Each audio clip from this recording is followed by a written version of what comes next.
All right, let the madness begin. Reporting out here at the Democratic National Convention, trying to talk to some people, get a beat on what's going on. We got a special guest here, and what's your name? Jay Ponti. Jay Ponti. And what do you do? I am a peace activist, and I've been, sort of an operative within the political revolution. And what is your take on what's going on with this election, and specifically with the Democratic National Convention? Well, I think "let the madness begin" is a very apt way to describe it. But I think what we're seeing here in this very moment is what some of us have been trying to communicate to people in Washington, that the populist rage caused by the vast income inequality gap, the fact that people are angry and desperate, we've been trying to communicate to them that this was going to come. Even some of the one percenters have been seeing that the pitchforks are coming.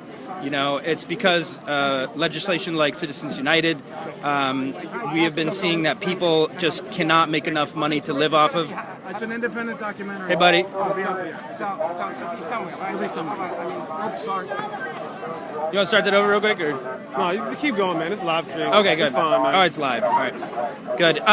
Anyways, yeah, people are just really angry. They're really angry. They're really desperate. I think we've seen that. I think a lot of people knew that the system was rigged to some degree, but this has been the first time with Bernie Sanders that the establishment has really significantly been challenged to a large degree, and we saw the lengths that they went to we saw this with the Associated Press declaration of Hillary winning. We saw this with 160,000 people stripped from the voting rolls in Brooklyn. We saw this in California, where there was 2.5 million uncounted ballots, and they declare Hillary the winner. I mean, it's madness.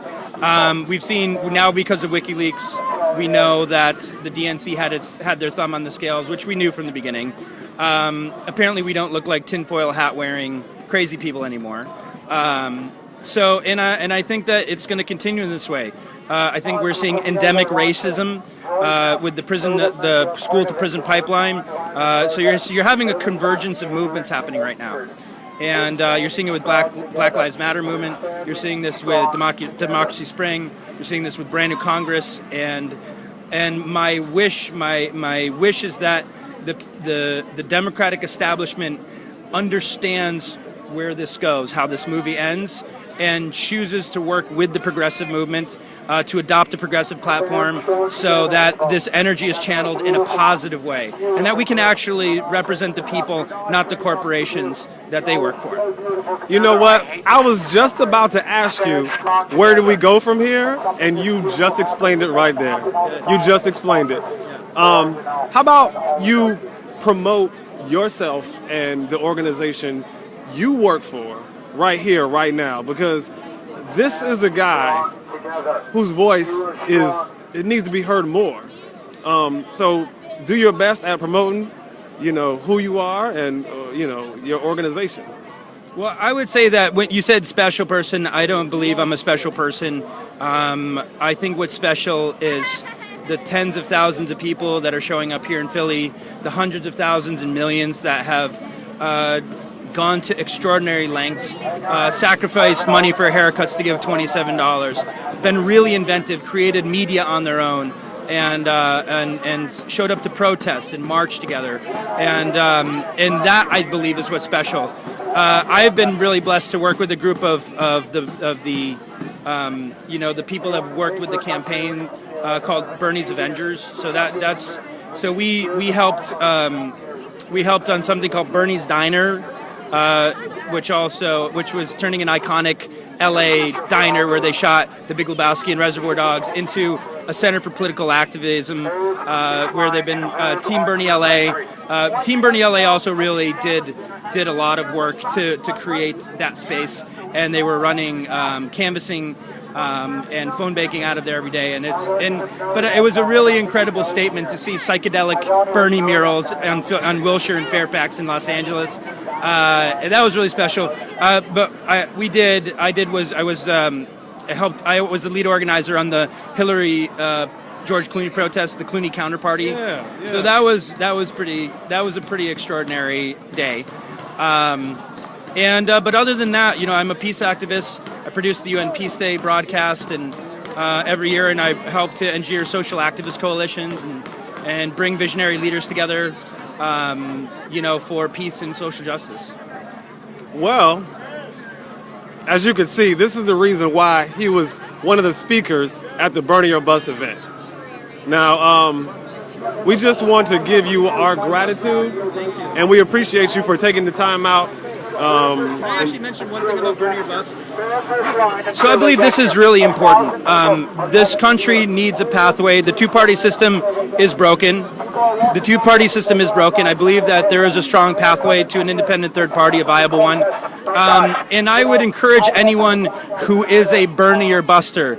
Burn Your Bust was a very vibrant strategy for the convention. But moving forward, the necessity to be Burn Your Bust carries with it a very solemn commitment and promise to continue the revolution. That is, you can't just to be a Burn Your Bust on its own sake because you're angry. There's no wisdom in that.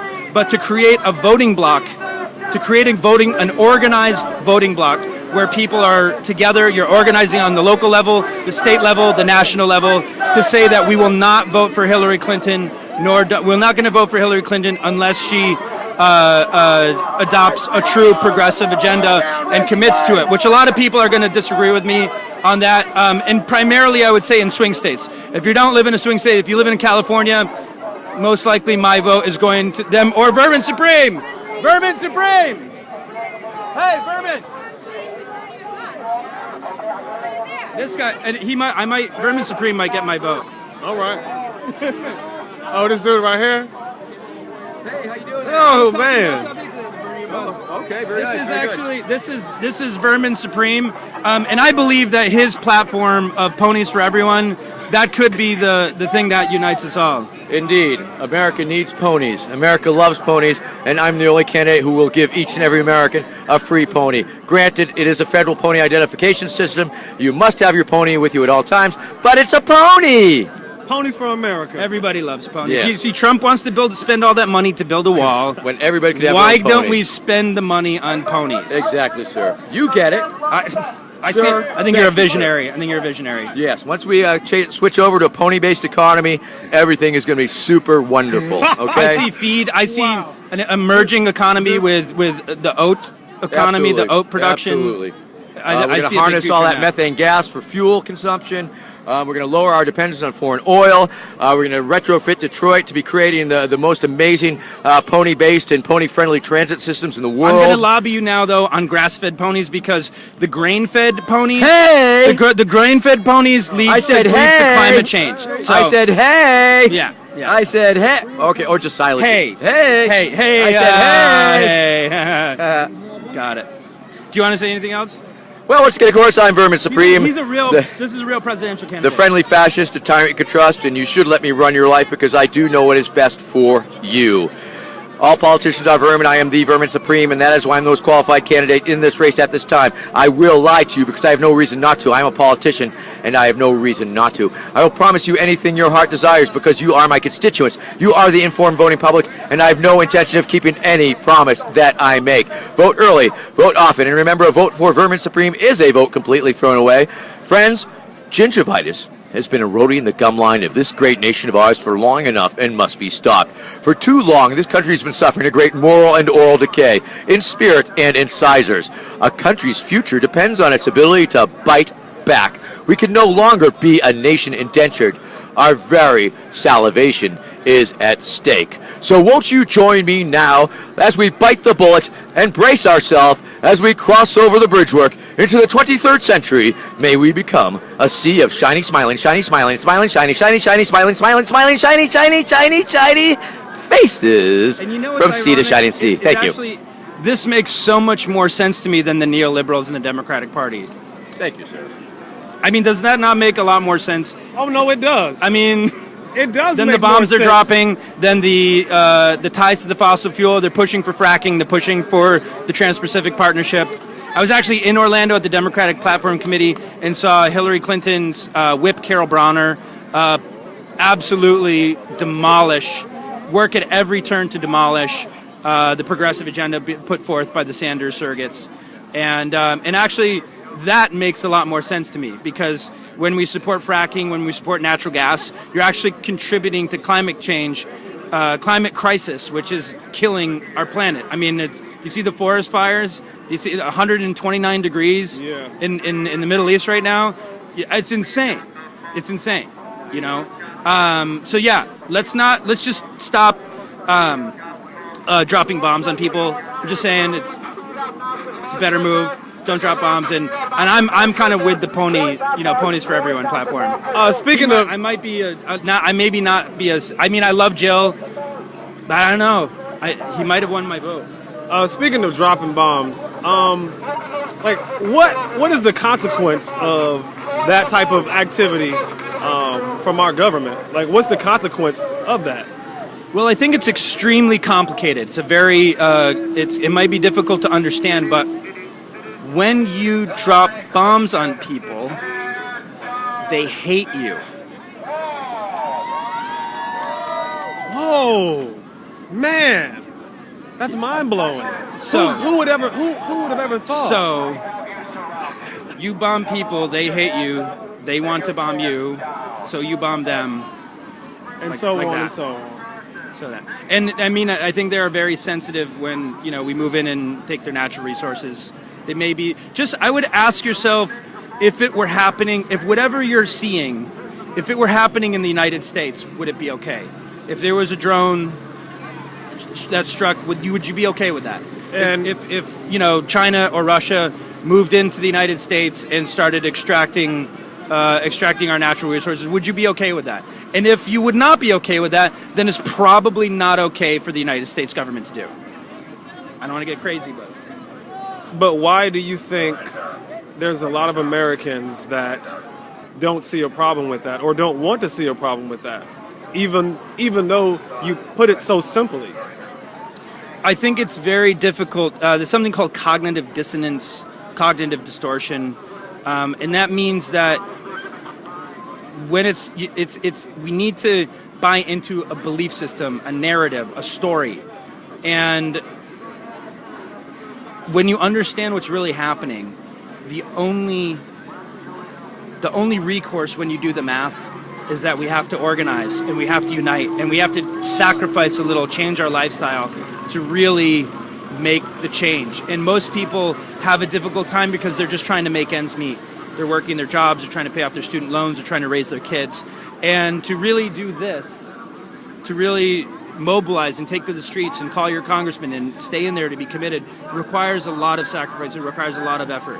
And also it's easier to mentally block that out of your mind than to accept the reality, accept the information that we have, and take action on it.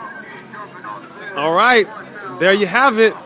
We got some strong voices out here, camped out at the Democratic National Convention, and we appreciate your insightful words and stopping by and having a word with us, and probably see you at some events later on this week. Don't lose the faith.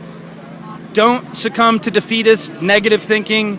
If you think that this election was about one candidate, if you think this campaign was about electing Bernie Sanders, he has said from the very beginning it was never about Bernie Sanders. It was about, it's better if Bernie's president, let's be real. But it was about millions of people coming together to demand change, to create a political revolution. And so it's here. And I think this is a great, great step forward. I think we can communicate with everyone simultaneously with one message. We have access to unlimited information. And Bernie Sanders has also brought together the most incredible group of leaders and movements. And I think that we have very tough times ahead, that there's no question. But at the same time, the amount of Bernie Sanders has changed this country forever. He proved that you can fundraise the most well-oiled political machine on the planet through crowdfunding. it's never been done before. He has changed everything forever. He has created an entirely new standard for this millennial generation that you realize that you can have morals, you can have integrity, and still be in public service. And so I think the future looks bright. So keep burning. Don't lose the faith. Thank you.